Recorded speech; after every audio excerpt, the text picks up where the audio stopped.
Beatriz entró al comedor tomada del brazo de otro hombre. No lo hizo con vergüenza. No lo hizo con nervios. Lo hizo sonriendo, con la barbilla ligeramente levantada, como si aquel gesto no fuera una traición, sino una declaración de poder. El comedor principal de la casa familiar estaba iluminado por una lámpara de cristal que Esteban Morales había comprado hacía 22 años, cuando todavía creía que los objetos bellos podían proteger una vida de la tristeza.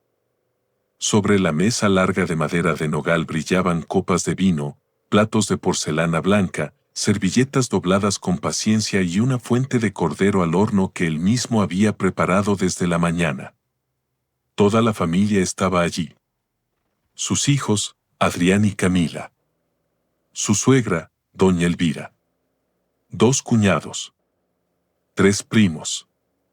Un par de amigos cercanos de Beatriz. Y Esteban, sentado en la cabecera, con las manos apoyadas sobre el mantel, mirando aquella escena con una calma que a cualquiera le habría parecido resignación. Pero no era resignación. Ya no. Beatriz apretó suavemente el brazo del hombre que la acompañaba y miró alrededor, disfrutando del silencio incómodo que se había formado en cuestión de segundos. «Perdonen la tardanza», dijo ella, con una voz dulce y falsa. Había mucho tráfico. El hombre sonrió. Era más joven que Esteban. Tendría unos 42 años, quizá 45. Alto, bien vestido, con el cabello peinado hacia atrás y ese tipo de seguridad que no nace de la nobleza, sino de la costumbre de ser aplaudido por personas superficiales. Llevaba una chaqueta azul oscuro, una camisa abierta en el cuello y un reloj demasiado llamativo para una cena familiar. Beatriz lo miró como no miraba a Esteban desde hacía años. Con admiración. Con complicidad. Con deseo disfrazado de cortesía. «Quiero presentarles a alguien muy importante para mí», continuó ella. La mano de Camila se detuvo sobre su copa. Adrián bajó la vista hacia el teléfono, pero no lo desbloqueó. Solo fingió no escuchar. Doña Elvira, desde el extremo opuesto de la mesa, sonrió apenas. Una sonrisa pequeña, maliciosa, como si aquella escena ya la hubiera ensayado en su mente. Esteban no se movió. Ni siquiera parpadeó. Beatriz dio un paso más hacia la mesa. «Él es Marcos Valcárcel», anunció. «Un amigo muy especial». La frase cayó sobre el comedor como una copa que se rompe en medio de un funeral. Un amigo muy especial. Nadie necesitó más explicaciones. Todos entendieron. Algunos bajaron la mirada. Otros fingieron acomodar los cubiertos. Uno de los primos de Beatriz soltó una tos incómoda. La esposa de su cuñado se llevó la servilleta a la boca, no para limpiarse, sino para ocultar la sorpresa. Marcos inclinó la cabeza con elegancia teatral. «Gracias por recibirme», dijo. «Beatriz me ha hablado mucho de ustedes». Entonces miró a Esteban. Lo miró apenas 2 segundos, pero fue suficiente. Había burla en aquella mirada. Una burla tranquila, arrogante, calculada. Como si le dijera sin palabras: «Sí, soy yo. Y no puedes hacer nada». Beatriz llevó a Marcos hasta la silla que había junto a ella. No había un lugar preparado para él, por supuesto. No oficialmente. Pero Camila se levantó de inmediato. «Yo puedo moverme», dijo, evitando mirar a su padre. Esteban sintió aquel gesto como una aguja entrando lentamente bajo la piel. Su hija. Su Camila. La niña a la que había llevado en brazos durante una noche entera cuando tuvo fiebre a los 3 años. La adolescente a la que había esperado durante horas frente a clases de ballet que ella abandonó 2 meses después. La joven a la que había consolado cuando su primer amor la dejó por mensaje. Ella se levantaba ahora para cederle el asiento al amante de su madre. Y no lo miraba. Porque sabía. Todos sabían. Eso fue lo primero que Esteban comprendió con una claridad helada. No estaba presenciando una sorpresa. Estaba presenciando una alianza. Beatriz se sentó con naturalidad. Marcos ocupó el lugar ofrecido. Camila se acomodó al otro lado de la mesa. Junto a Adrián, que seguía mirando su teléfono apagado como si en esa pantalla negra pudiera esconder su cobardía. Esteban tomó aire. Despacio. Sin ruido. Beatriz levantó su copa. Bueno, dijo. Ya que estamos todos, propongo brindar. Doña Elvira sonrió más ampliamente. Por los nuevos comienzos, dijo la anciana. La frase provocó un silencio aún más profundo. Esteban levantó lentamente la vista hacia su suegra. Doña Elvira no apartó los ojos. Nunca lo había querido. Desde el primer día había visto en él a un hombre demasiado humilde para su hija.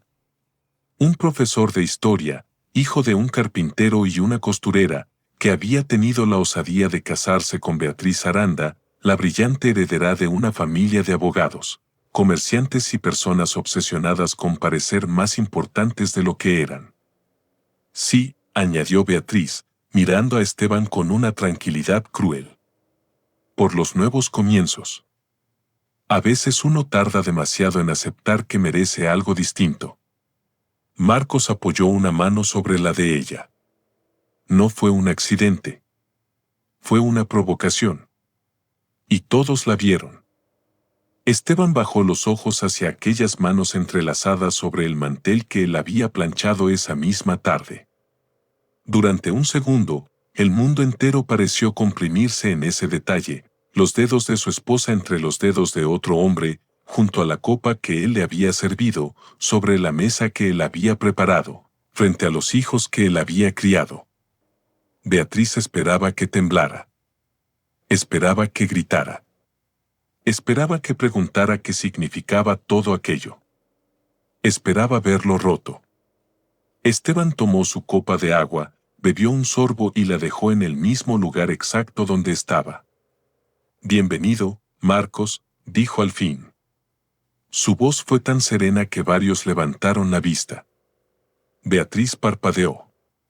Marcos sonrió, aunque su sonrisa perdió un poco de firmeza. Gracias, Esteban, respondió con fingida cordialidad. Beatriz me dijo que eras un hombre comprensivo. Esteban lo miró. No con rabia. No con miedo. Lo miró como se mira una mancha antigua en una pared, con la certeza de que pronto será limpiada. Beatriz suele decir muchas cosas, respondió. El silencio volvió a caer. Beatriz apretó los labios. No empecemos, Esteban, advirtió con voz baja. Esta es una cena familiar. Te pido que no hagas escenas.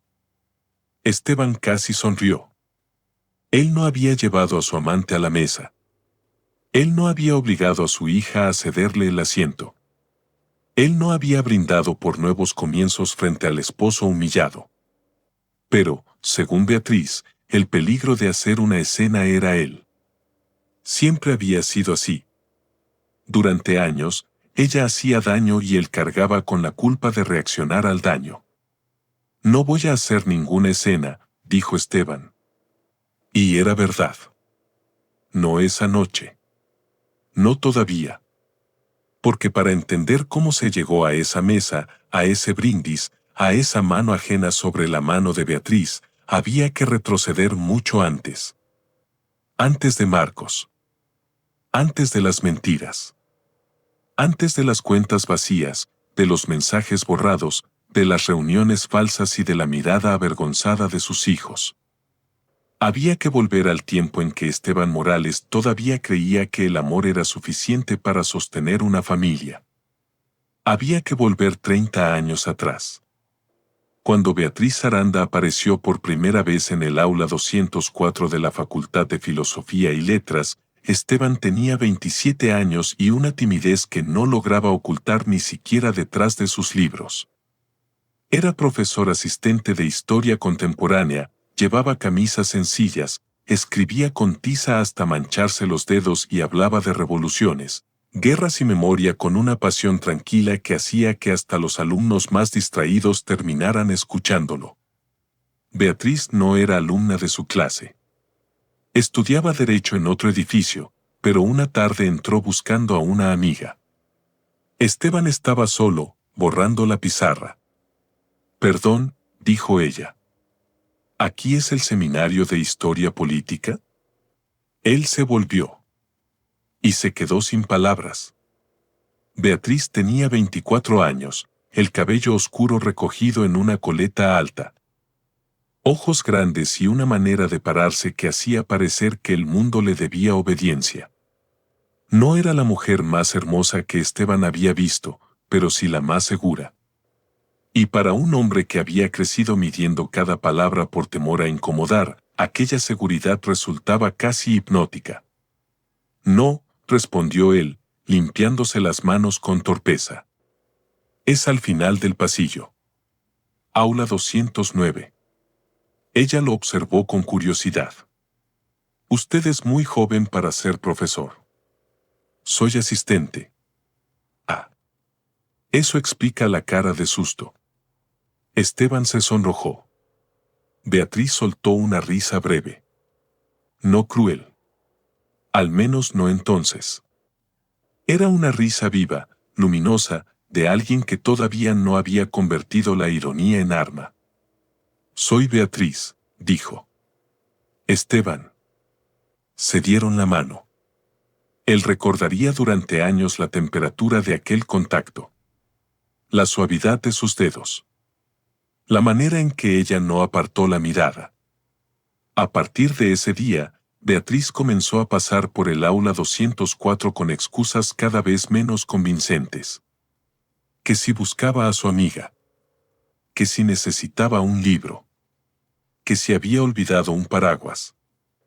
Esteban, que no era ingenuo pero sí profundamente inseguro, tardó semanas en atreverse a invitarla a tomar café. Ella aceptó antes de que terminara la frase. El amor llegó rápido. O lo que él creyó que era amor. Beatriz lo deslumbraba. Hablaba de proyectos grandes, de abrir un despacho, de viajar, de tener una casa amplia donde se recibiera gente importante. Esteban, en cambio, soñaba con escribir libros, enseñar, formar alumnos, vivir sin lujos pero con dignidad. «Eso está bien para un hombre solo», le decía ella, acariciándole la mejilla. «Pero cuando tengamos una familia, vas a tener que pensar en grande. Cuando tengamos una familia». Aquella frase bastaba para que Esteban aceptara cualquier cosa.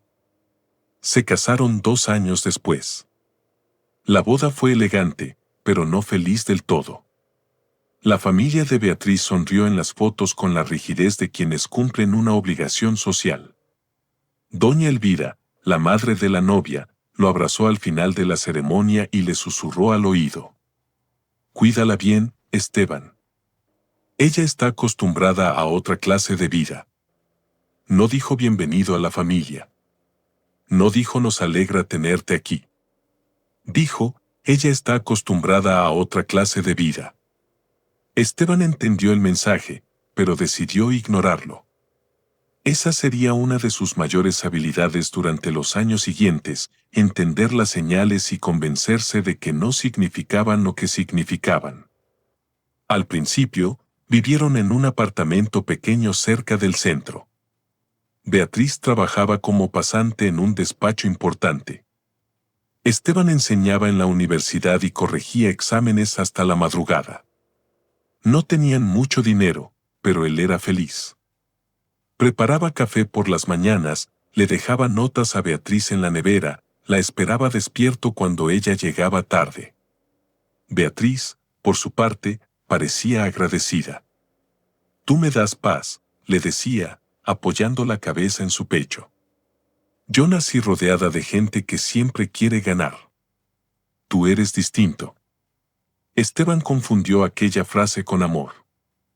No comprendió que, para Beatriz, distinto significaba también manejable. El primer gran sacrificio llegó cuando nació Adrián. Beatriz había recibido una oportunidad en un despacho más prestigioso. Un puesto exigente, con viajes, reuniones y jornadas interminables. Esteban acababa de conseguir una plaza estable en la universidad, algo que había perseguido durante años. Por primera vez, su carrera comenzaba a tomar forma. Una noche, mientras el bebé dormía, Beatriz se sentó frente a él en la cocina. «No puedo hacerlo todo, Esteban», dijo. Él levantó la vista de unos trabajos que corregía. «Lo sé. Podemos buscar ayuda. Una niñera, quizá».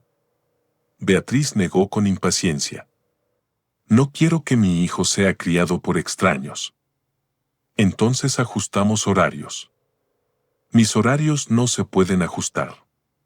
«Los tuyos sí». Esteban dejó el bolígrafo sobre la mesa. «¿Qué quieres decir?». Ella respiró hondo, como si estuviera a punto de pedir algo razonable. «Quiero que pidas una excedencia. Solo por un tiempo. Hasta que Adrián crezca un poco. Solo por un tiempo». La frase que destruye vidas con apariencia de pausa. Esteban dudó. Su plaza era importante. Su investigación estaba avanzando. Tenía alumnos, proyectos, un libro comenzado. Pero Beatriz lloró. Le dijo que se sentía sola. Que necesitaba un compañero, no otro hombre ausente. Que si él la amaba, comprendería. Y Esteban comprendió. O creyó comprender. Pidió la excedencia. Cuidó a Adrián. Cambió pañales, calentó biberones, aprendió a dormir con un oído despierto. Descubrió una ternura que no sabía que existía. No se arrepintió de cuidar a su hijo. Nunca. Pero sí empezó a sentir, en algún rincón silencioso de su pecho, que una parte de él había sido guardada en una caja. Luego nació Camila. La excedencia se alargó. Después, la universidad cubrió su puesto. Después, volver se volvió difícil. Después, Beatriz empezó a ganar mucho más dinero. Después, la familia de Beatriz dejó de preguntarle cuándo regresaría a enseñar y comenzó a presentarlo como el esposo de Beatriz, el que se encarga de la casa. Siempre con una sonrisa. Siempre con esa pequeña pausa antes de la casa. Esteban se decía que no importaba. Que todos los trabajos eran dignos. Que sostener un hogar también era una forma de construir historia. Y era cierto. Pero una cosa era elegirlo desde la libertad, y otra muy distinta era descubrir lentamente que los demás habían decidido que ese era todo su valor. Beatriz ascendió rápido. Primero fue asociada. Luego socia. Luego fundó su propio despacho con apoyo económico de su familia y con una cantidad invisible de trabajo doméstico que Esteban aportó sin factura, sin reconocimiento, sin descanso. Él organizaba cenas con clientes, recordaba cumpleaños, compraba regalos, elegía flores, preparaba discursos que Beatriz decía luego como si fueran espontáneos. Cuando el despacho Aranda and Asociados comenzó a crecer, Esteban estuvo allí. No como abogado. No en los documentos oficiales. Pero sí en todo lo que nadie veía. Acompañaba a Beatriz en eventos. Escuchaba sus preocupaciones. Revisaba textos. Le sugería ideas. Cuidaba a los niños para que ella pudiera viajar. Dormía 3 horas cuando era necesario. Cancelaba sus propios planes. Dejaba sus libros para después. Siempre después. Un día, años más tarde, encontró en un cajón el manuscrito de su viejo libro sobre memoria histórica. Las primeras páginas estaban amarillentas. Leyó el título y sintió vergüenza, como si hubiera encontrado una carta de amor escrita por un desconocido. No volvió a abrirlo. La casa grande llegó cuando Adrián tenía 12 años y Camila 9. Una propiedad amplia en las afueras de Madrid, con jardín, comedor principal, biblioteca, piscina y una cocina luminosa que Esteban amó desde el primer día. Beatriz dijo que la casa era símbolo de su éxito. Doña Elvira dijo que por fin su hija viviría como merecía. Nadie mencionó que Esteban había vendido el pequeño apartamento heredado de sus padres para ayudar con el pago inicial. No hace falta poner tu nombre en la escritura, le explicó Beatriz. Es más práctico que todo quede bajo mi estructura patrimonial. Por impuestos, por el despacho, por seguridad legal. Tú sabes que yo entiendo de estas cosas. Esteban firmó. No por ignorante. Por confianza. Hay traiciones que no empiezan con un beso ajeno, sino con una firma entregada por amor. Los años siguientes fueron una lenta transformación. Beatriz dejó de pedir y empezó a ordenar.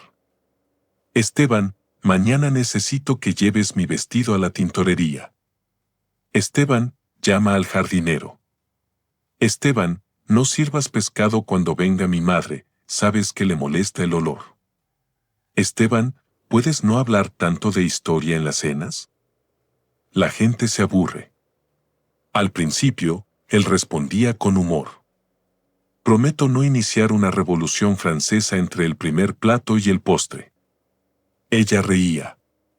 Después dejó de reír. No todo es un chiste, decía. A veces pareces desesperado por demostrar que sabes algo. Aquella frase lo hirió más de lo que quiso admitir. Con los hijos fue distinto. Durante mucho tiempo, Adrián y Camila adoraron a su padre. Esteban era quien los llevaba al colegio, quien preparaba disfraces, quien curaba rodillas raspadas, quien asistía a partidos, funciones, reuniones de padres. Beatriz llegaba cuando podía, con regalos caros para compensar ausencias. Los niños corrían hacia Esteban cuando tenían miedo. Pero los hijos crecen. Y aprenden no solo de lo que se les dice, sino de lo que ven. Vieron a su madre tomar decisiones. Vieron a su padre obedecerlas. Vieron a Beatriz manejar dinero, firmar contratos, recibir aplausos. Vieron a Esteban servir platos, ordenar abrigos, esperar despierto. Poco a poco, sin maldad al principio, empezaron a repetir la jerarquía de la casa. Papá, pregúntale a mamá si puedo ir. Papá, mamá dice que tú no entiendes de eso. Papá, no te preocupes, yo hablo con mamá. La autoridad se le fue escapando como agua entre los dedos. El día en que Adrián cumplió 18 años, Esteban le regaló un reloj sencillo que había pertenecido a su padre. No era de lujo. Era un reloj antiguo, con la correa gastada, pero funcionaba perfectamente. Tu abuelo lo usó toda su vida, le dijo. Quería que lo tuvieras tú. Adrián lo miró con incomodidad. Gracias, papá. Beatriz, desde el sofá, comentó. Podríamos comprarle uno nuevo. Algo más acorde a su edad. Adrián dejó el reloj en la mesa. Sí, quizá para usarlo a diario mejor uno moderno. Esteban sonrió como si no le doliera. Esa noche, al guardar la mesa, encontró el reloj olvidado bajo unas servilletas. No lloró. Solo lo sostuvo un rato en la palma de la mano, sintiendo que no solo rechazaban un objeto, sino también una historia. Camila fue más sutil. Más dulce a veces. Pero también más distante. Estudiaba comunicación, quería trabajar en imagen pública y admiraba profundamente a su madre. Mamá es impresionante, decía. Entra en una sala y todos la escuchan. Esteban sentía orgullo por Beatriz, sí. Pero también una tristeza difícil de nombrar. Él también había entrado alguna vez en aulas donde todos escuchaban. Él también había tenido una voz. Pero nadie en esa casa parecía recordarlo. Cuando Esteban cumplió 56 años, Beatriz olvidó la fecha. No fue la primera vez que llegaba tarde o que delegaba el regalo en su asistente. Pero ese año simplemente lo olvidó. Esteban preparó una cena pequeña, pensando que quizá ella aparecería con una sorpresa. Adrián dijo que tenía planes. Camila salió con amigas. Beatriz llegó pasadas las 11, hablando por teléfono. Sí, claro, mañana revisamos el contrato, decía mientras dejaba el bolso sobre una silla. Esteban estaba en la cocina, frente a un pastel pequeño con una vela apagada. Beatriz lo vio y frunció el ceño. ¿Celebramos algo? Él tardó unos segundos en responder. Mi cumpleaños. Ella abrió la boca. Luego suspiró. Ay, Esteban, perdóname. He tenido un día imposible. Se acercó para besarlo en la mejilla, pero él notó que lo hacía con prisa. Como quien firma un trámite atrasado. No pasa nada, dijo él. Y esa frase se convirtió en su jaula. No pasa nada. Cuando sí pasaba. Pasaba que dormían en la misma cama como dos extraños. Pasaba que Beatriz evitaba sus caricias con excusas cansadas. Pasaba que lo corregía delante de invitados. Pasaba que sus hijos empezaban a hablarle con paciencia condescendiente, como si él fuera un anciano torpe antes de tiempo. Pasaba que la casa entera se sostenía sobre su esfuerzo, pero nadie veía sus manos. La primera vez que escuchó el nombre de Marcos Valcárcel fue durante una comida de domingo. Beatriz acababa de regresar de un congreso legal en Valencia. Estaba más animada de lo habitual. Hablaba rápido, sonreía mirando el móvil, se tocaba el cabello con una coquetería que Esteban reconoció de los primeros años de matrimonio. Marcos dio una ponencia brillante, comentó mientras cortaba una ensalada. Tiene una forma de entender las fusiones empresariales que es realmente moderna. Adrián levantó la vista. ¿Marcos Valcárcel? ¿El consultor? El mismo, respondió Beatriz con orgullo. Estamos evaluando incorporarlo en algunos proyectos del despacho. Doña Elvira, invitada ese día, arqueó las cejas. He oído hablar de él. Muy bien relacionado. Muchísimo, dijo Beatriz. Esteban no pensó nada extraño en ese momento. O mejor dicho, pensó algo, pero lo empujó hacia ese rincón mental donde llevaba años guardando todo lo que no quería enfrentar. Marcos empezó a aparecer en conversaciones. Después en llamadas. Después en cenas de trabajo. Después en viajes. Es un proyecto importante, Esteban. Es solo trabajo. No seas inseguro. A tu edad deberías estar por encima de esos celos ridículos. A tu edad. La frase lo golpeó con una vergüenza íntima. Esteban tenía 58 años. No era viejo. Pero Beatriz pronunciaba tu edad como si hablara de una enfermedad incurable. Comenzó a cuidar más su ropa. A caminar por las mañanas. A afeitarse con más atención. Una tarde, Camila lo encontró frente al espejo probándose una chaqueta. ¿Vas a algún sitio?, preguntó. No. Solo quería ver si todavía me queda bien. Camila sonrió con cariño, pero también con lástima. Papá, no tienes que impresionar a nadie. Él se quedó mirando su reflejo después de que ella salió. No quería impresionar a nadie. Quería reconocerse. Pero eso tampoco supo decirlo. La vida siguió acumulando señales. Beatriz cambió la contraseña del móvil. Luego la del ordenador.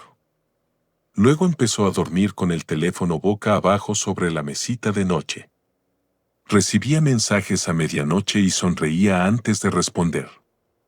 Si Esteban entraba en la habitación, bloqueaba la pantalla con rapidez. ¿Todo bien?, preguntaba él. Trabajo. Siempre trabajo. Una palabra suficientemente grande para esconder cualquier pecado. Las ausencias se volvieron más frecuentes. Los viajes más largos. Los gastos más extraños. Hoteles boutique. Restaurantes donde Beatriz decía haber comido con clientes, aunque las reservas eran para dos y aparecían en horarios demasiado íntimos para una reunión profesional. Esteban no investigaba todavía. Solo observaba. Había pasado tantos años siendo subestimado que todos habían olvidado algo esencial: un hombre silencioso no es necesariamente un hombre ciego. Una tarde, mientras ordenaba chaquetas para llevarlas a la tintorería, encontró un recibo en el bolsillo de un abrigo de Beatriz. Hotel Mirador Real. Suite ejecutiva. 2 noches. El mismo fin de semana en que ella había dicho estar en Bilbao, visitando a una clienta enferma. Esteban sostuvo el papel entre los dedos. La cocina estaba en silencio.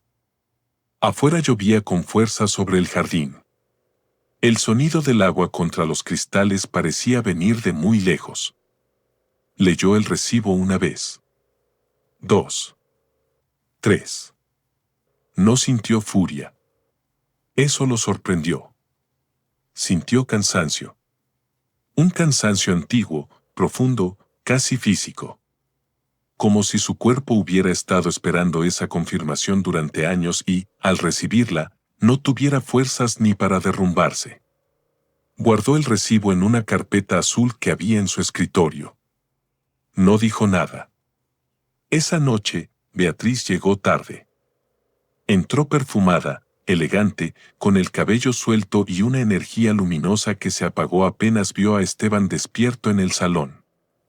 ¿No dormías?, preguntó. Quería esperarte. Ella dejó el bolso sobre una silla. Te dije que no hacía falta. Lo sé. Beatriz lo observó con fastidio.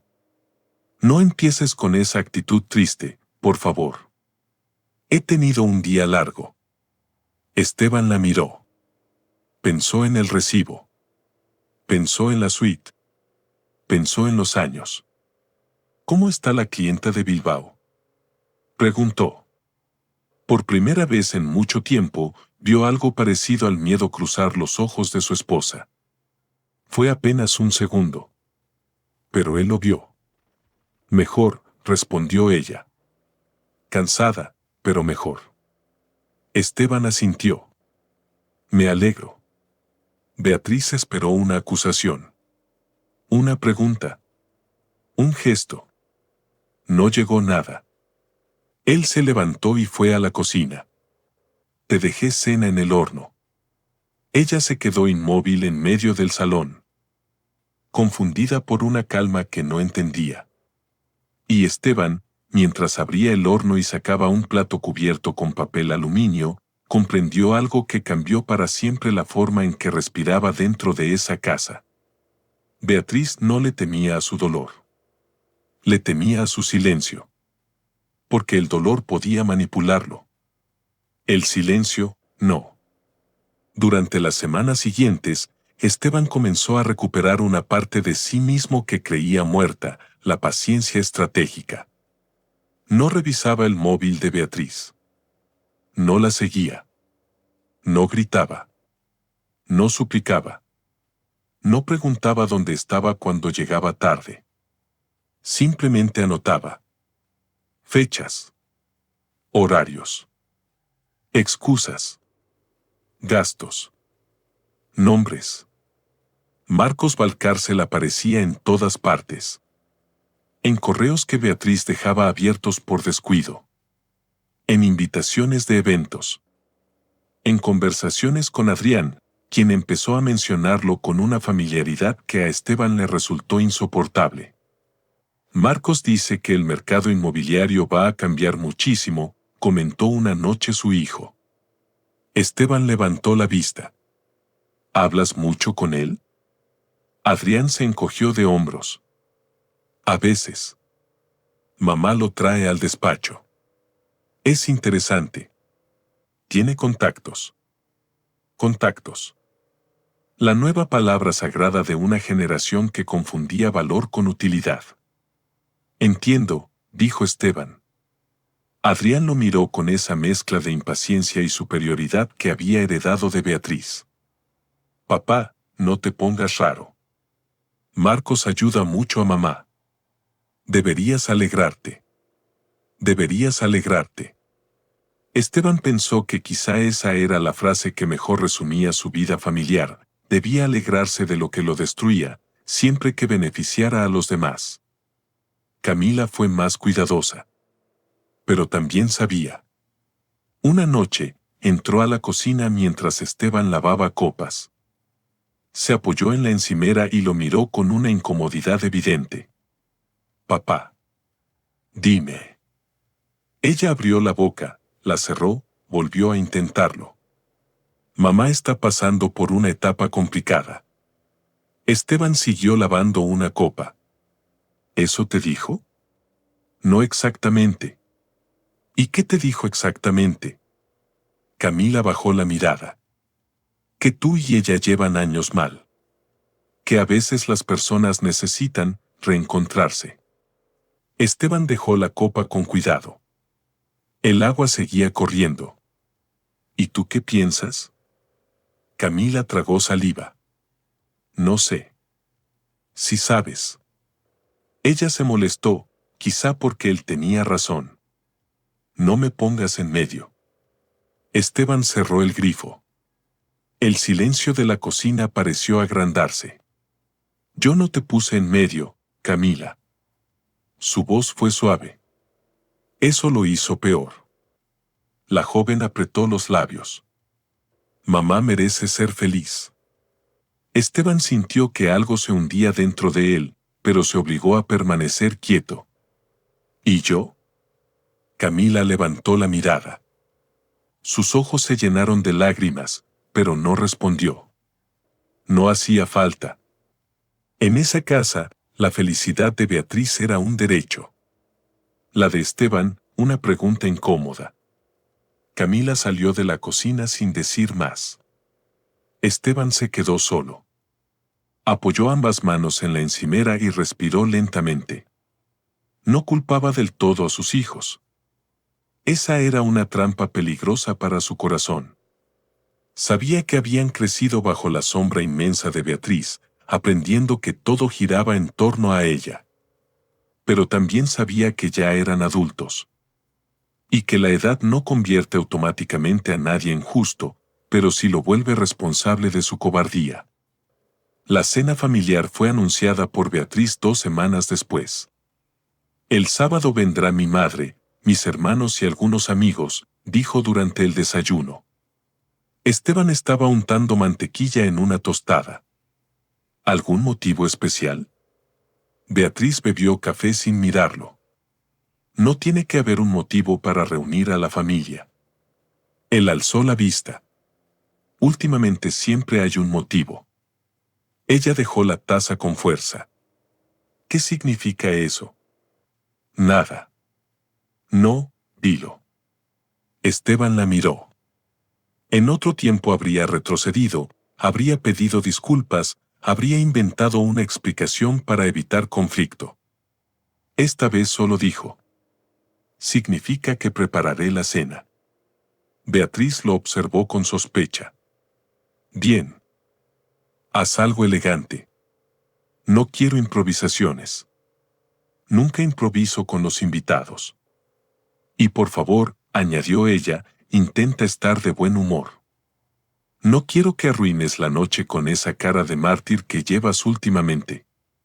Esteban sostuvo el cuchillo sobre la tostada. Cara de mártir. Como si el sufrimiento fuera una estrategia estética. Haré lo posible, respondió. Beatriz se levantó. Antes de salir, se detuvo junto a la puerta. Ah, y vendrá Marcos. Esteban no respondió de inmediato. El reloj de pared marcó las 9 con un sonido grave. ¿Marcos? Preguntó finalmente. Sí. Es importante para el despacho. ¿Y para mí? Para mí.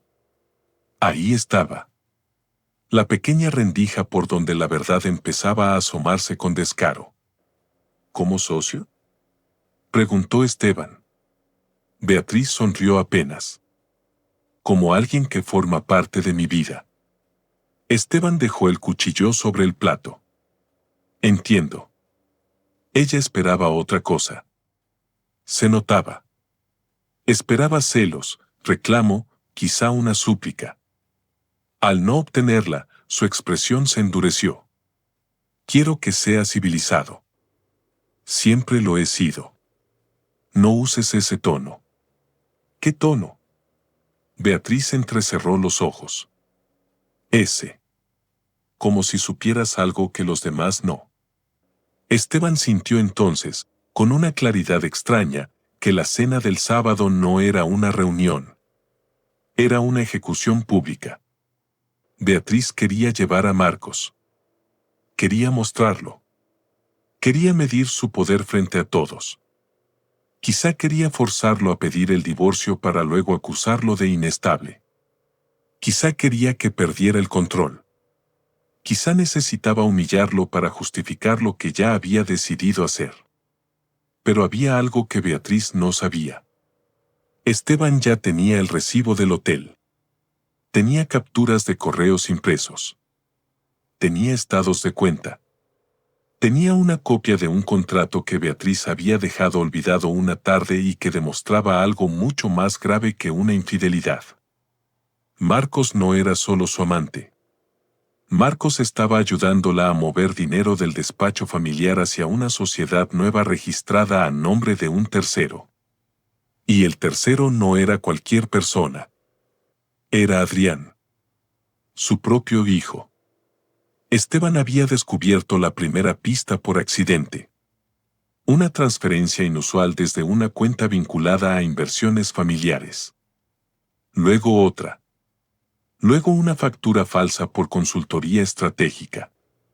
Luego un documento en el que aparecía la firma digital de Beatriz autorizando movimientos que, legalmente, podían comprometer el patrimonio que Esteban había ayudado a construir con la venta del apartamento de sus padres.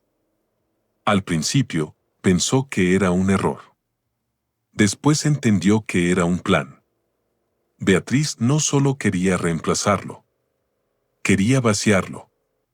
Sacarlo de la casa, del patrimonio, de la historia familiar, y hacerlo parecer un hombre dependiente que nunca había aportado nada. Por eso invitaba a Marcos. Por eso preparaba a los hijos. Por eso hablaba de nuevos comienzos. No era amor. Era limpieza. Querían limpiar la vida de Beatriz de todo rastro de Esteban Morales. Lo que ninguno de ellos sabía era que Esteban había hecho una llamada 3 días antes. A una antigua alumna. Clara Benítez. Abogada especializada en delitos patrimoniales. Una de las mejores de Madrid. Clara había sido alumna suya 20 años atrás. Una joven brillante, becada, tímida, que a punto estuvo de abandonar la universidad cuando su padre enfermó. Esteban la ayudó entonces sin decírselo a nadie, le consiguió una beca complementaria, habló con profesores, le prestó libros, incluso pagó discretamente algunas tasas atrasadas. Clara nunca lo olvidó. Cuando Esteban la llamó, ella lo reconoció al instante. Profesor Morales, dijo con emoción. No sabe cuántas veces pensé en usted. Esteban, sentado en la biblioteca de su casa, con la puerta cerrada y una carpeta azul sobre las rodillas, tardó unos segundos en hablar. Clara, necesito ayuda. Ella no hizo preguntas innecesarias. Dígame dónde está. Se reunieron en una cafetería discreta cerca de Plaza de Castilla. Esteban llevó copias de todo. Clara leyó en silencio durante casi una hora. Su expresión fue cambiando poco a poco, primero concentración, luego sorpresa, finalmente una seriedad helada. Profesor, dijo al fin, esto no es solo un asunto matrimonial. Esteban miró su taza de café intacta. Lo imaginaba. Hay indicios de ocultamiento patrimonial, posible administración desleal y falsificación documental, dependiendo de cómo se hayan ejecutado estas transferencias. Él cerró los ojos. No porque no entendiera, sino porque entender dolía. Mis hijos, murmuró. Clara bajó la voz. ¿Ellos saben? Adrián aparece en una sociedad. No sé cuánto entiende. Camila, creo que sabe de la relación, no del dinero. Clara lo observó con una mezcla de respeto y compasión. Necesita protegerse antes de confrontarlos. El sábado habrá una cena, dijo Esteban. Ella llevará a Marcos. Clara no pareció sorprendida. Quizá los abogados expertos en traiciones ya no se sorprendían de casi nada. ¿Quiere impedirlo? Esteban tardó en responder. A través del cristal de la cafetería vio pasar gente con paraguas. Personas apuradas, vidas desconocidas, pequeñas preocupaciones. Durante años, él había creído que su mayor miedo era perder a Beatriz. Ahora comprendía que ya la había perdido hacía mucho. Lo que temía era perderse definitivamente a sí mismo.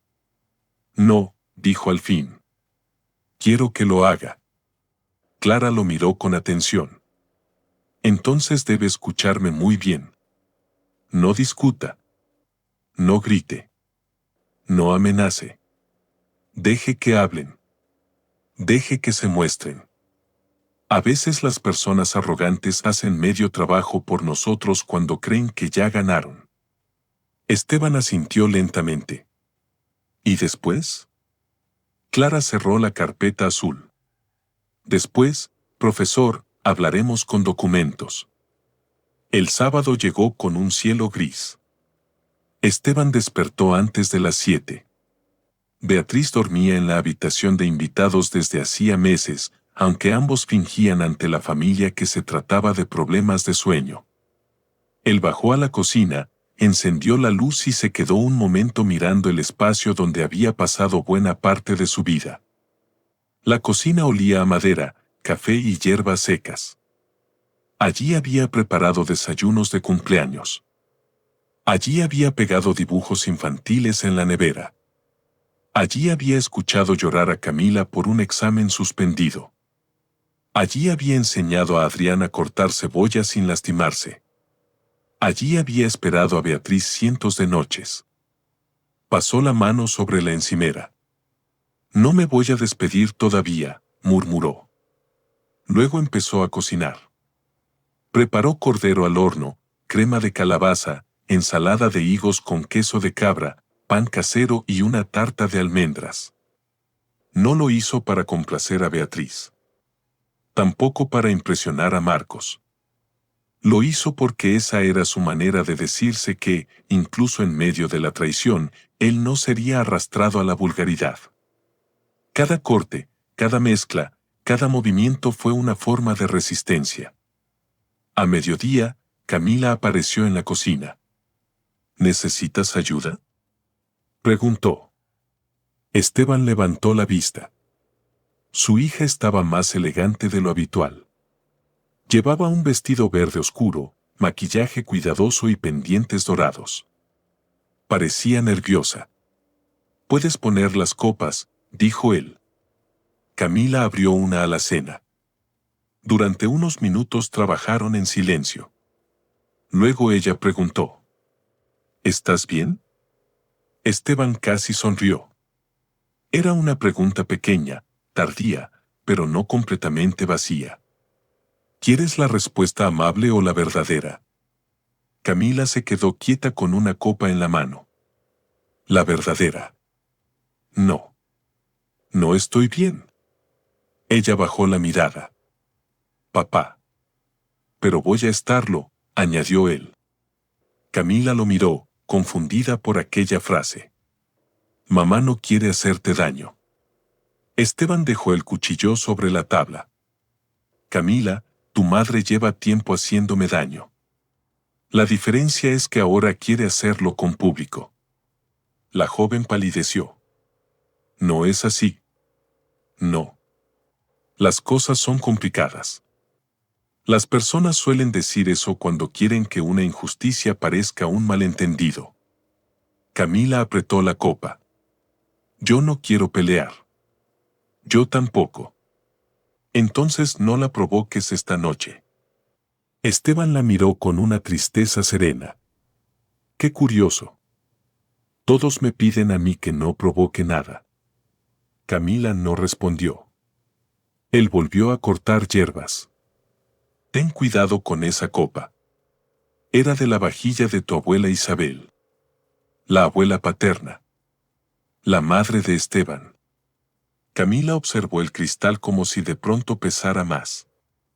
No sabía. Hay muchas cosas que no sabes.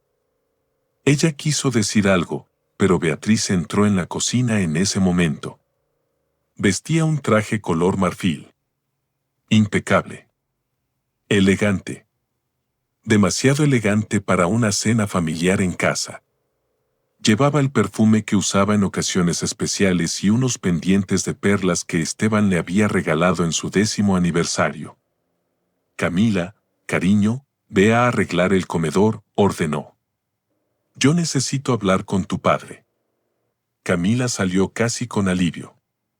Beatriz esperó a que los pasos se alejaran. Marcos vendrá a las 8, dijo. Lo supuse. Quiero que entiendas algo antes de que llegue. Esteban limpió sus manos con un paño. Te escucho. Ella se cruzó de brazos. No voy a tolerar escenas de celos, comentarios pasivo-agresivos ni miradas de víctima. Marcos es una persona importante para mí. Y esta familia tendrá que acostumbrarse a su presencia. Esteban la observó durante unos segundos.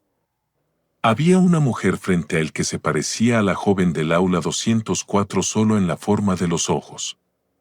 Todo lo demás había cambiado. O quizás siempre estuvo allí, esperando poder suficiente para mostrarse. ¿Esta familia? Preguntó él. Sí. ¿Todavía la llamas así? Beatriz soltó un suspiro de irritación. Por favor, no dramatices. No estoy dramatizando. Esteban, lo nuestro se terminó hace años. Tú lo sabes. Yo seguí adelante. No, dijo él suavemente.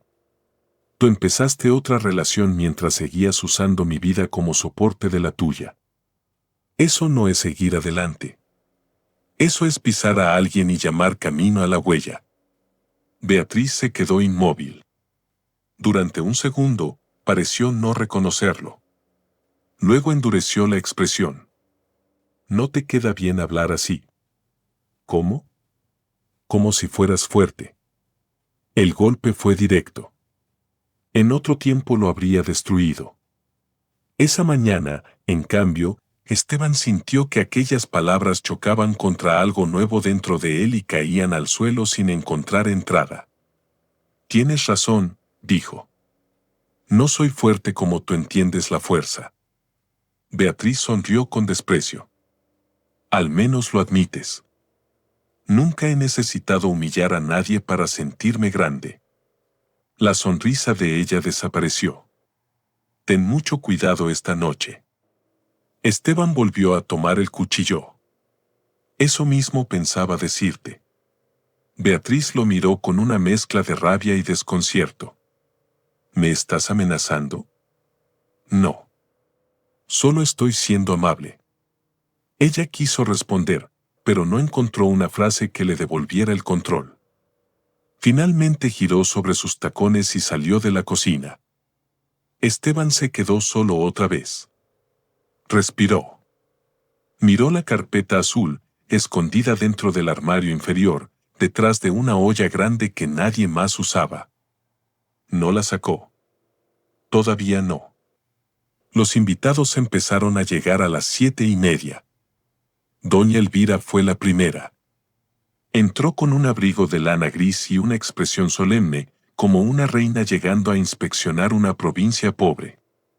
Besó a Beatriz en ambas mejillas, abrazó a Camila, acarició el hombro de Adrián y a Esteban le ofreció apenas la punta de los dedos. La casa huele bien, dijo. Al menos eso siempre se te ha dado. Esteban inclinó la cabeza. Buenas noches, Elvira. Los hermanos de Beatriz llegaron después, con sus esposas, sus perfumes caros y sus voces demasiado altas. Luego algunos primos. Luego dos amigas de Beatriz que miraron a Esteban con lástima apenas disimulada. Él recibió a todos con educación. Sirvió vino. Acomodó abrigos. Respondió preguntas. Nadie habría dicho que bajo aquella calma había un hombre sosteniendo, con las dos manos, los restos de 30 años de matrimonio. Adrián llegó a las 8:10. Vestía traje, aunque la cena era en casa. Saludó a su padre con un abrazo breve. ¿Todo bien, papá? Sí. Mamá me dijo que quizá estés un poco sensible. Esteban lo miró. ¿Eso te dijo? Adrián hizo un gesto incómodo. Solo, intenta no complicar las cosas. Esteban sintió una punzada profunda. Su hijo. El niño al que había enseñado a montar bicicleta corriendo detrás de él por el parque, ahora lo miraba como un problema logístico. Haré mi mejor esfuerzo, dijo. Adrián asintió, aliviado de no tener que profundizar. A las 8 en punto sonó el timbre. Beatriz no esperó a que Esteban abriera. Cruzó el salón con una rapidez que delató su ansiedad y abrió la puerta a ella misma. Marcos Valcárcel apareció con una botella de vino en la mano y una sonrisa impecable. Espero no llegar tarde, dijo. Llegas perfecto, respondió Beatriz. Y entonces ocurrió. Ella lo tomó del brazo. No de forma casual. No como se toma a un colega. Lo tomó con confianza íntima, con pertenencia, con desafío. Y entraron juntos al comedor. Al presente. A la escena inicial. A la mesa donde Esteban esperaba con las manos sobre el mantel, sabiendo que cada persona allí presente estaba a punto de mostrar quién era realmente. Quiero presentarles a alguien muy importante para mí, había dicho Beatriz. Y todos habían entendido. Ahora, con Marcos sentado junto a ella y Camila reubicada al otro lado de la mesa, la cena comenzó. Pero nadie comía con naturalidad. Las conversaciones eran pedazos rotos de frases. Comentarios sobre el clima, sobre un viaje, sobre el despacho, sobre el precio absurdo de los pisos en Madrid. Todos hablaban demasiado bajo o demasiado alto. Nadie encontraba el tono correcto porque la verdad estaba sentada a la mesa, respirando entre ellos. Marcos, en cambio, parecía cómodo. Beatriz me ha contado que usted fue profesor, le dijo a Esteban mientras cortaba el cordero. Usted. La distancia calculada. Lo fui, respondió Esteban. Interesante. La docencia es una vocación muy noble.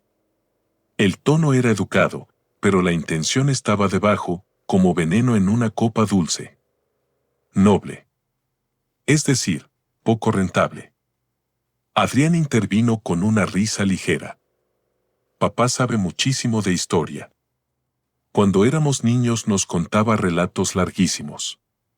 Demasiado largos a veces, añadió Beatriz, sonriendo. Algunos rieron. Esteban bebió agua. Los niños siempre piden historias largas antes de dormir, dijo. Sobre todo cuando no quieren que uno apague la luz. Camila bajó la vista. Adrián fingió no haber escuchado el matiz. Marco sonrió. Yo admiro a las personas que se sacrifican por la familia. Aunque supongo que llega un momento en que también hay que dejar que los demás evolucionen. Beatriz lo miró con aprobación. Doña Elvira murmuró. Exactamente. Esteban dejó los cubiertos sobre el plato. Evolucionar es importante, dijo. Aunque algunas personas confunden evolucionar con traicionar sin culpa. El silencio fue inmediato. Beatriz giró lentamente la cabeza hacia él. Esteban. Solo dijo su nombre. Como una advertencia. Él la miró con tranquilidad. Sí. Marcos apoyó la espalda en la silla. Espero no haber dicho algo inapropiado. No, respondió Esteban. Usted dijo exactamente lo que quería decir. Marcos sostuvo su mirada. Por primera vez, la sonrisa del consultor se volvió tensa. Beatriz soltó una pequeña risa, falsa, destinada a rescatar la escena. Esteban tiene un sentido del humor muy particular. No estaba bromeando, dijo él. Doña Elvira dejó su copa sobre la mesa. Creo que no es momento de incomodar a los invitados. Esteban giró hacia ella. Tiene razón. Los invitados deben sentirse cómodos. Sobre todo cuando llegan a una casa donde todos fingen no saber por qué fueron invitados. La frase cayó con peso. Camila cerró los ojos un segundo. Adrián se removió en la silla. Beatriz dejó el cuchillo junto al plato con un golpe seco. Basta. Esteban la miró. Y en esa mirada no había furia. Eso fue lo que más la inquietó. Todavía no he empezado, dijo él. Nadie respiró. Marcos entrecerró los ojos. Beatriz palideció apenas, pero recuperó el control con rapidez. Se limpió la comisura de los labios con la servilleta y se puso de pie lentamente. Ya que insistes en convertir una cena familiar en algo incómodo, dijo. Quizás sea mejor hablar claro. Esteban permaneció sentado. Me parece bien. Beatriz miró a todos, como si fuera una actriz preparada para su monólogo final. Esteban y yo llevamos mucho tiempo separados emocionalmente. Esta familia lo sabe. Mis hijos lo saben. Mi madre lo sabe. No tiene sentido seguir sosteniendo apariencias que solo nos hacen daño. Camila abrió los labios, pero no dijo nada. Adrián se quedó rígido. Marcos bajó la mirada con modestia fingida. Beatriz continuó. Marcos forma parte de mi vida. Y no voy a pedir perdón por haber encontrado a alguien que me valora, que me escucha, que me acompaña de una manera que Esteban dejó de hacer hace años. Esteban sintió que aquellas palabras buscaban sangre. Pero no se la dio. Comprendo, dijo. Beatriz se desconcertó. ¿Comprendes? Sí. Entonces comprende también que voy a pedir el divorcio. Un murmullo recorrió la mesa. Aunque todos lo esperaban, escucharlo en voz alta volvió la escena brutal. Beatriz respiró con satisfacción. Al fin había pronunciado la sentencia. Y quiero que sea civilizado, añadió. Sin dramas, sin reclamos, sin intentos de manipular a los niños. Los niños. Adrián tenía 27 años. Camila, 24. Pero Beatriz seguía usando esa palabra cuando le convenía. Esteban se limpió los labios con la servilleta, la dobló con cuidado y la dejó junto al plato. Luego levantó la vista. ¿Terminaste? Beatriz parpadeó. ¿Qué? Te pregunté si terminaste. Marco se inclinó hacia adelante. Esteban, creo que Beatriz está intentando manejar esto con respeto. Por primera vez en toda la noche, Esteban sonrió. Fue una sonrisa pequeña. Triste. Casi compasiva. Marcos, dijo, si usted supiera lo que significa la palabra respeto, no estaría sentado en esa silla. El amante de Beatriz se quedó helado. Doña Elvira exclamó. ¡Qué insolencia! Esteban no apartó los ojos de Marcos. Esa silla era de mi hija. Camila sintió que la frase la golpeaba en pleno pecho. Beatriz dio un paso hacia él. No vas a hacerme sentir culpable por rehacer mi vida. Esteban la miró. No, Beatriz. La culpa requiere una conciencia que todavía funcione. El rostro de ella se endureció. Cuidado. No, respondió él suavemente. Ese fue mi error durante 30 años. Tener cuidado con todos menos conmigo. El comedor entero quedó suspendido en un silencio pesado. Y por primera vez esa noche, Beatriz entendió que algo no encajaba. Esteban no estaba reaccionando como debía. No estaba suplicando. No estaba temblando.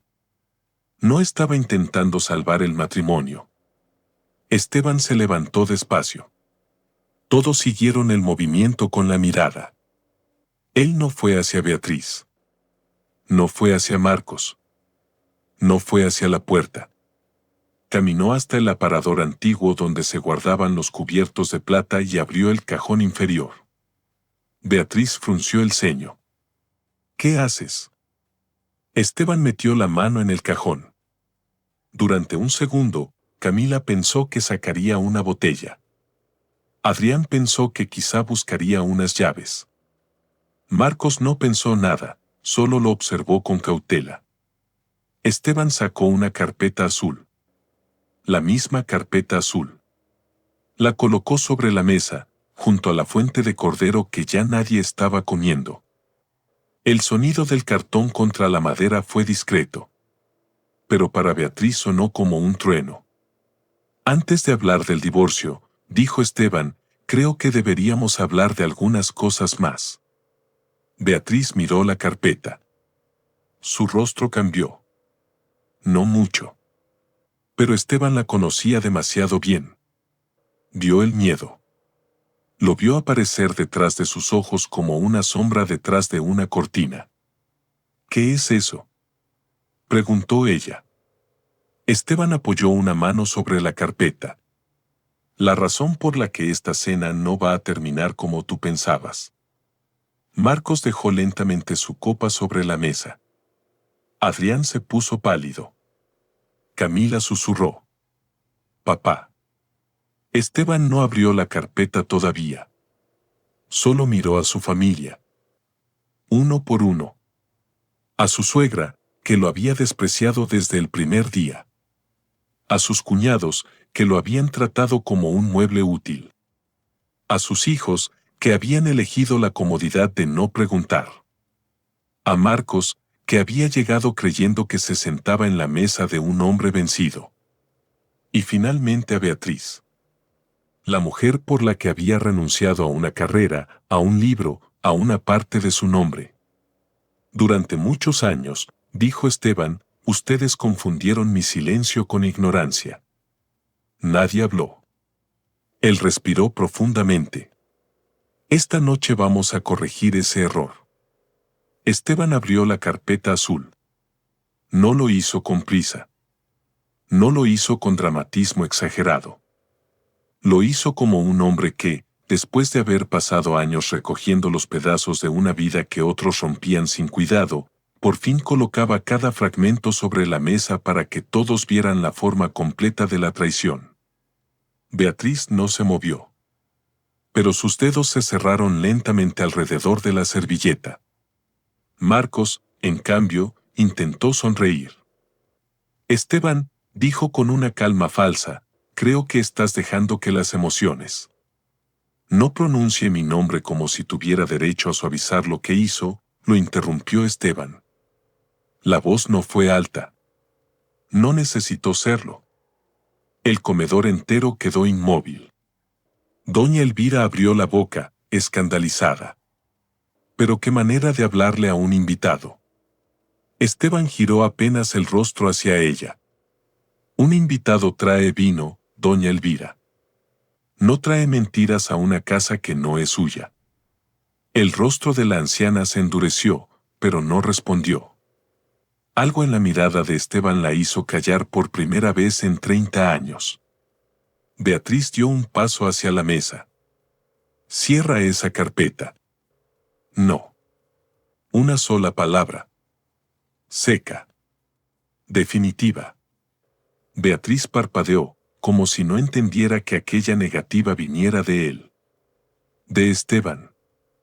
Del hombre que durante años había cedido el último trozo de pan, el último espacio en la cama, la última palabra en cada discusión. No sabes lo que estás haciendo, susurró ella. Esteban la miró. Ese fue exactamente tu error. Sacó la primera hoja. Era una copia de una factura. La colocó frente a Marcos. Consultoría estratégica. 98.000 euros. Pagados por el despacho Aranda and Asociados a Valcárcel Gestión Patrimonial. Marcos mantuvo la sonrisa, pero su garganta se movió al tragar. Trabajo legítimo. Esteban asintió. Eso pensé. Hasta que encontré otras 6 facturas similares.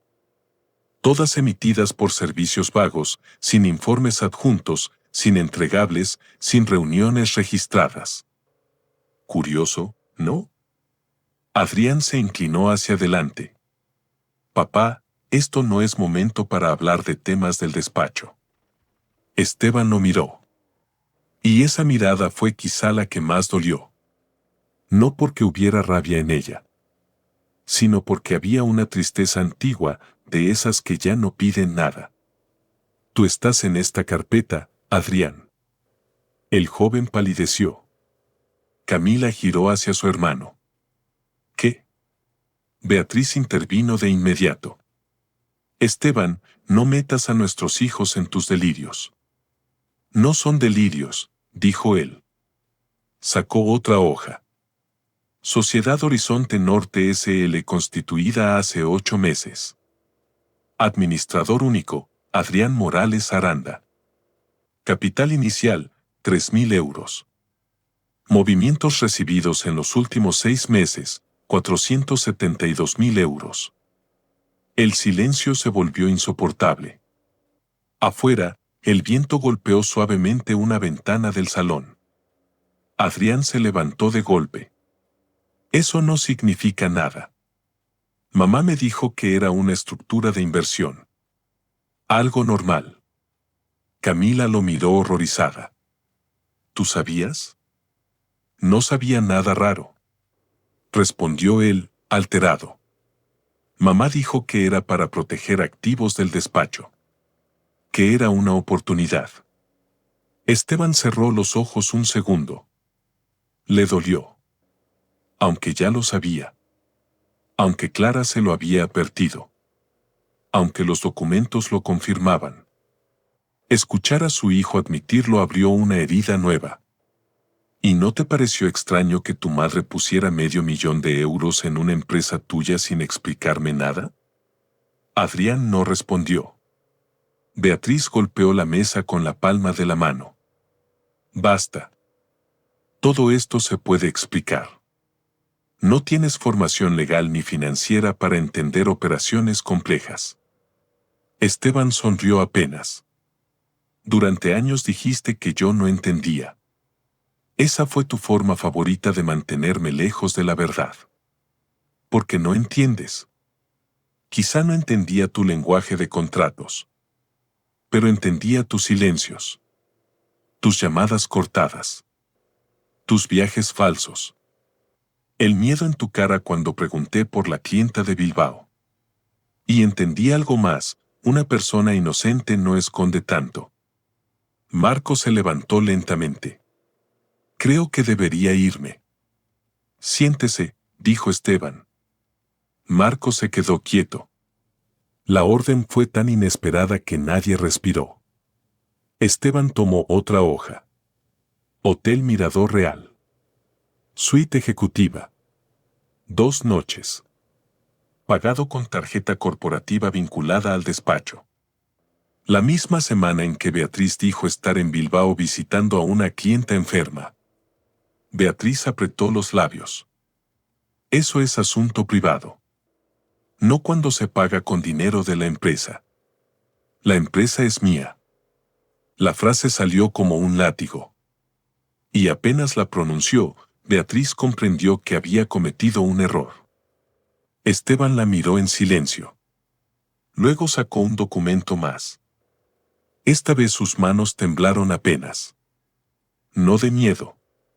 De memoria. No. La empresa no es solo tuya. Beatriz soltó una risa seca. Por favor, Esteban. Hace 22 años vendí el apartamento de mis padres para aportar el pago inicial de esta casa y financiar la primera oficina de tu despacho. Como yo confiaba en ti, acepté que todo quedara bajo tu estructura patrimonial. Pero tu padre, antes de morir, hizo algo que tú nunca supiste. El rostro de doña Elvira cambió. Por primera vez, la soberbia abandonó sus ojos. ¿Qué estás diciendo?, preguntó Beatriz. Esteban sacó una copia antigua, amarillenta, con sello notarial. Tu padre firmó conmigo un reconocimiento privado de aportación patrimonial. No lo hizo por cariño hacia mí. Nunca me quiso demasiado. Pero era un hombre correcto. Sabía que mi dinero estaba ayudando a levantar el despacho y a comprar esta casa. Dejó constancia de que mi aporte debía convertirse en participación compensatoria si algún día el matrimonio se disolvía. Beatriz se quedó sin color. Doña Elvira susurró. Eso no puede ser. Esteban la miró. Usted estaba presente. La anciana bajó la vista. Ese gesto la delató más que cualquier confesión. Beatriz giró hacia su madre. ¿Mamá? Doña Elvira no respondió. La mujer que durante años había tratado a Esteban como un intruso acababa de descubrir que el intruso guardaba una llave que ella había decidido olvidar. Marcos retrocedió un paso. Esto es un asunto familiar. Yo no tengo por qué. Usted tiene mucho que ver, dijo Esteban. Sacó una última hoja. Porque Valcárcel Gestión Patrimonial no solo recibió dinero del despacho. También recibió información confidencial de clientes. Correos reenviados por Beatriz. Documentos internos. Propuestas de contratos. Todo para crear una estructura paralela y llevarse parte de la cartera cuando ella pidiera el divorcio. El comedor estalló en murmullos. Uno de los cuñados de Beatriz se puso de pie. Beatriz, dime que esto es mentira. Ella no lo miró. Camila tenía lágrimas en los ojos. Mamá, ¿qué hiciste? Beatriz respiraba con dificultad. La escena que había imaginado era otra. Ella se veía a sí misma de pie, elegante, liberada, presentando a Marcos como el hombre que la había rescatado de un matrimonio muerto. Esteban estaría sentado, pequeño, avergonzado, tal vez llorando. Sus hijos la apoyarían. Su madre la defendería. Marcos la tomaría de la mano. Pero ahora la mano de Marcos ya no buscaba la suya. Marcos estaba mirando la puerta.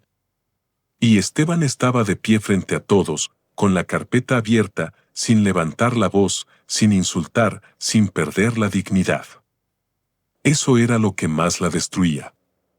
No su rabia. Su calma. No puedes probar nada, dijo Beatriz, aunque su voz ya no sonaba igual. Esteban la miró con una tristeza profunda. Por eso no vine solo con copias. En ese momento, el timbre de la casa sonó. Todos giraron hacia la entrada. Beatriz se quedó helada. ¿Quién es?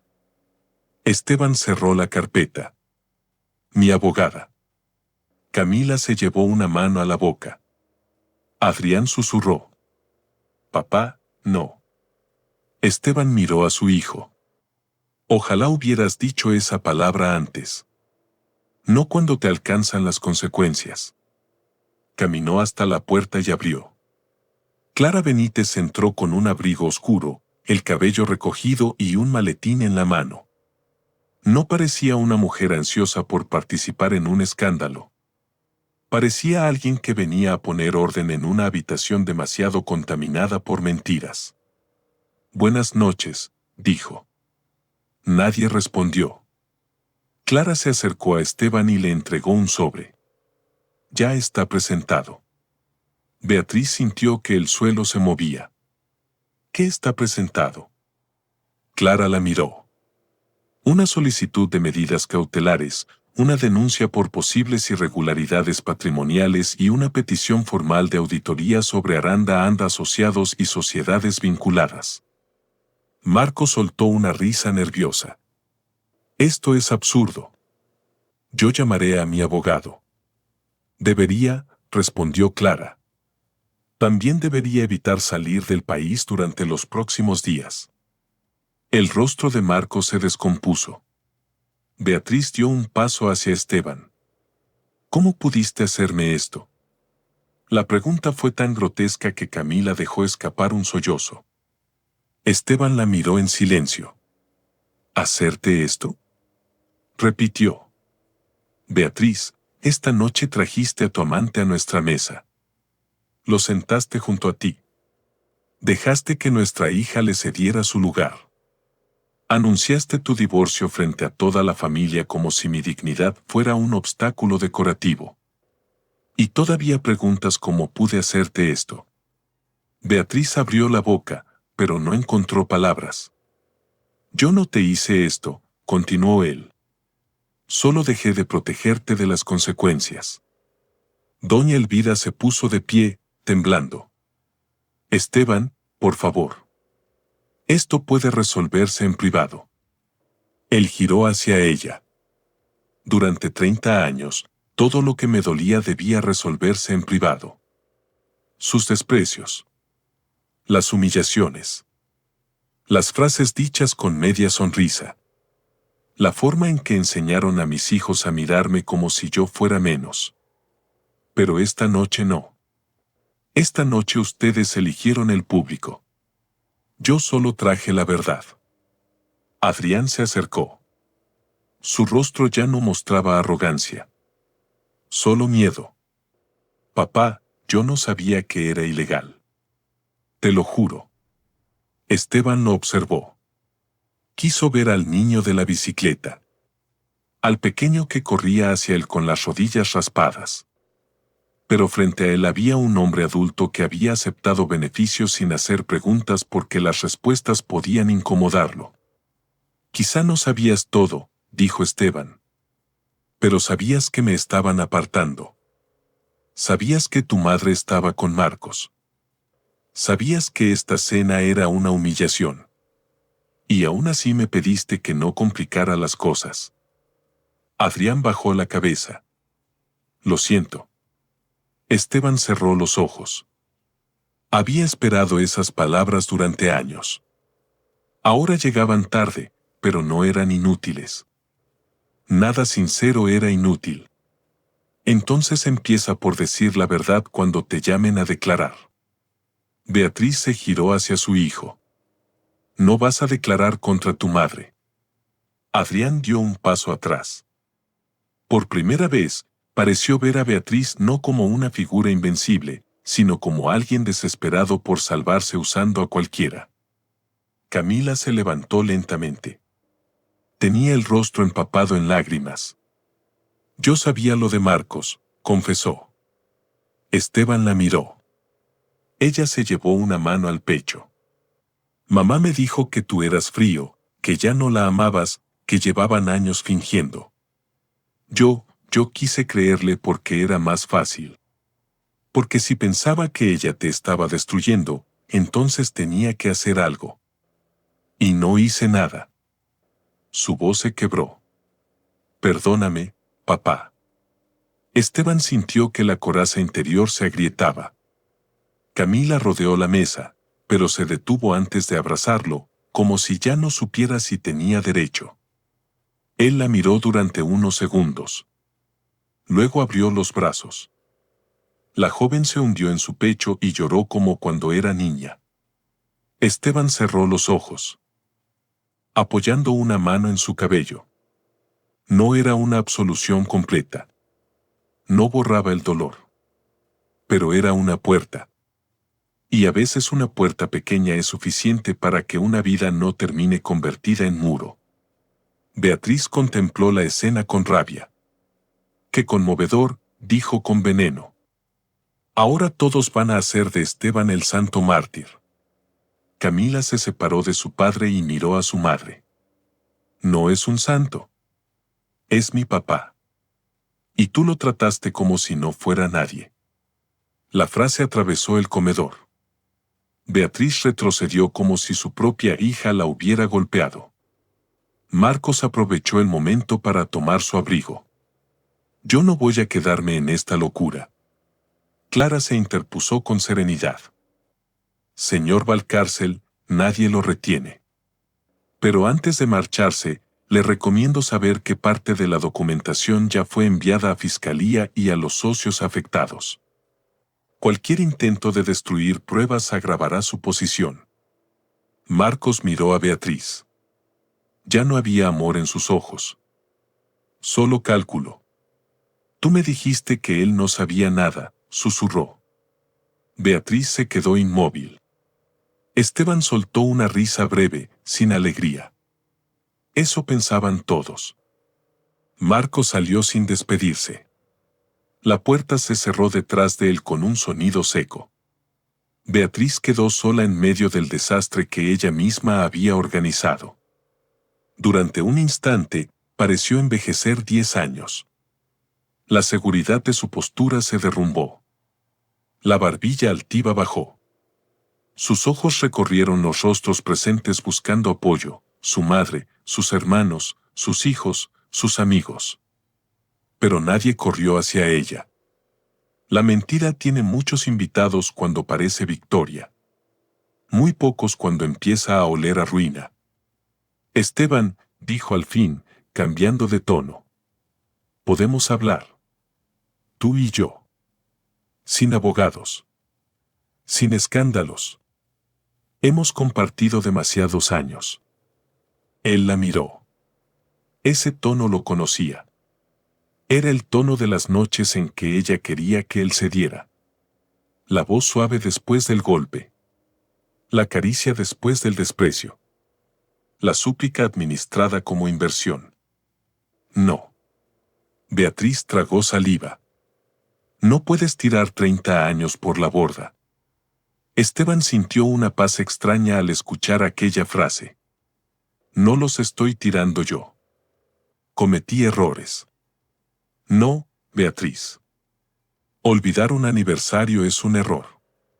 Decir una palabra cruel en un mal día es un error. Traer a tu amante a mi mesa, desviar dinero, usar a nuestro hijo como pantalla y prepararme una expulsión pública de mi propia vida no son errores. Son decisiones. Ella comenzó a llorar. No con el llanto desgarrado de quien se arrepiente, sino con lágrimas tensas, furiosas, incapaces de aceptar que ya no funcionaban como herramienta. Yo fui infeliz, dijo. Tú no sabes lo sola que me sentí. Esteban asintió lentamente. Tal vez. Y si me hubieras hablado con honestidad, aunque me doliera, te habría escuchado. Si me hubieras pedido el divorcio con respeto, habría sufrido, pero habría firmado. Si me hubieras dicho que dejaste de amarme, habría tenido que aprender a vivir con eso. Pero elegiste destruirme para no parecer culpable. Beatriz no respondió. Porque era verdad. Clara se acercó a Esteban. Profesor, podemos irnos cuando quiera. Él miró la mesa. La comida intacta. Las velas consumiéndose. Las copas llenas de un vino que ya nadie bebería. Aquella casa había sido su hogar durante más de 2 décadas. Cada pared tenía algo suyo. Cada rincón guardaba una renuncia. Pero en ese momento comprendió que un hogar no es el lugar donde uno más ha dado. Es el lugar donde todavía puede respirar. Y allí ya no respiraba. Me iré esta noche, dijo. Camila lo tomó del brazo. Papá, no tienes que irte tú. Él le acarició la mejilla. Sí. Pero no porque me expulsen. Me voy porque elijo no dormir bajo el mismo techo que la mentira. Adrián levantó la vista. ¿A dónde irás? Esteban pensó en la pequeña vivienda que Clara le había ayudado a alquilar discretamente una semana antes. Un apartamento sencillo, luminoso, cerca de un parque. Nada parecido a aquella casa enorme. Pero tenía una mesa junto a una ventana. Espacio para libros y silencio suficiente para volver a escuchar sus propios pensamientos. A un lugar mío, respondió. Beatriz soltó un sollozo. Esteban, por favor. Él la miró por última vez como esposo. Y en esa mirada cabía todo, el aula 204, los cafés de juventud, el nacimiento de los hijos, las noches sin dormir, los cumpleaños olvidados, las humillaciones pequeñas, los recibos de hotel, la silla cedida a Marcos, la carpeta azul. Te amé mucho, Beatriz, dijo. Ella lloró más fuerte. Entonces no me hagas esto. Precisamente porque te amé tanto, tardé demasiado en hacer lo correcto por mí. Subió a la habitación. No llevó mucho. Un par de maletas. Algunos libros. El reloj de su padre. La vieja carpeta con el manuscrito amarillento de su obra inconclusa. Camila lo siguió hasta la puerta. ¿Puedo verte mañana? Esteban la miró con ternura cansada. Mañana no. Necesito silencio. Pero pronto. Ella asintió, llorando. Adrián apareció detrás de ella. No intentó abrazarlo. Quizá entendió que todavía no tenía derecho. Voy a decir la verdad, murmuró. Esteban sostuvo su mirada. Hazlo por ti. No por mí. Luego salió. La noche estaba fría. La calle olía a lluvia. Clara lo esperaba junto al coche. Antes de subir, Esteban miró la casa una última vez. Desde fuera parecía hermosa. Ventanas iluminadas, jardín cuidado, fachada impecable. Nadie habría imaginado que dentro quedaba una familia rota por su propia soberbia. Pero Esteban ya no sintió deseo de regresar. Sintió dolor, sí. Un dolor inmenso. Pero debajo de ese dolor había algo más. Ligereza. Como si después de años cargando una piedra invisible, por fin la hubiera dejado caer. Los meses siguientes no fueron fáciles. La verdad rara vez libera sin antes desordenarlo todo. La auditoría reveló más movimientos irregulares. Marcos intentó negar su participación, luego culpó a Beatriz, después ofreció colaborar. Beatriz perdió socios, prestigio y la confianza de buena parte de su círculo profesional. Doña Elvira dejó de aparecer en reuniones familiares. Los amigos que habían reído aquella noche desaparecieron con la misma rapidez con que habían llegado. El proceso de divorcio fue duro, pero no injusto. Gracias al documento firmado por el padre de Beatriz, Esteban recuperó una participación económica considerable. No quiso destruir a nadie por placer. No pidió más de lo que le correspondía. No buscó venganza. Solo exigió verdad. Y eso fue suficiente para derrumbar el castillo de Beatriz. Adrián declaró. No fue fácil. Lloró frente a su padre una tarde en el despacho de Clara, confesando que había aceptado firmar papeles sin leerlos porque quería impresionar a su madre, porque Marcos le prometía contactos, porque había creído que su padre nunca entendería nada. Me avergüenzo, dijo. Esteban lo miró largo rato. La vergüenza puede hundirte o puede educarte. Tú decides. Adrián empezó a visitar a su padre los domingos. Al principio eran encuentros torpes, llenos de silencios. Después comenzaron a caminar juntos por el parque. No volvieron a ser lo que habían sido cuando Adrián era niño.